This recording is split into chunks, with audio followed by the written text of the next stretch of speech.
একসময় চা বিক্রি করে দিনে আয় করতেন মাত্র 50 রুপি, আর আজ 4000 কোটি রুপি সিনেমার সহ প্রযোজক। বলছি দক্ষিণী সিনেমার জনপ্রিয় তারকা ইয়াশের কথা। তার এই যাত্রা যেন রূপালী পর্দার গল্পকেও হার মানায়।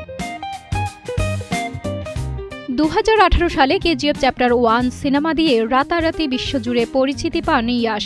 সিনেমাটি বিশ্বব্যাপী আয় করে প্রায় 250 কোটি রুপি। এরপর 2022 সালে মুক্তি পায় কেজিএফ চ্যাপ্টার 2, যা আয় করে 1200 কোটি রুপিরও বেশি।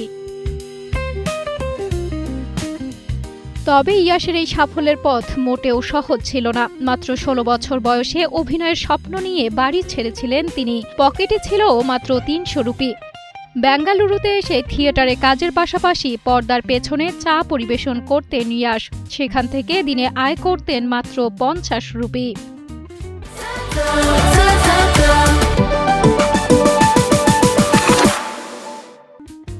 2004 সালে উত্তরায়ণ ধারাবাহিকের মাধ্যমে টেলিভিশনে অভিষেক হয় ইয়াশের।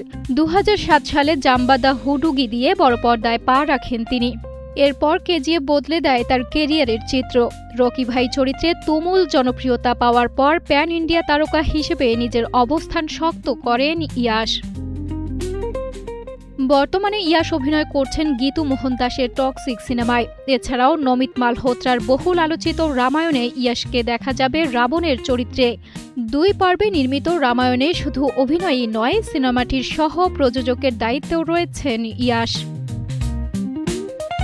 সিনেমাটিতে রামের চরিত্রে রণবীর কাপুর, সীতার চরিত্রে সাই পল্লবী, হনুমান চরিত্রে সানি দেওল এবং লক্ষণ চরিত্রে রবি দুদে সহ এক ঝাঁক তারকা শিল্পী অভিনয় করেছেন।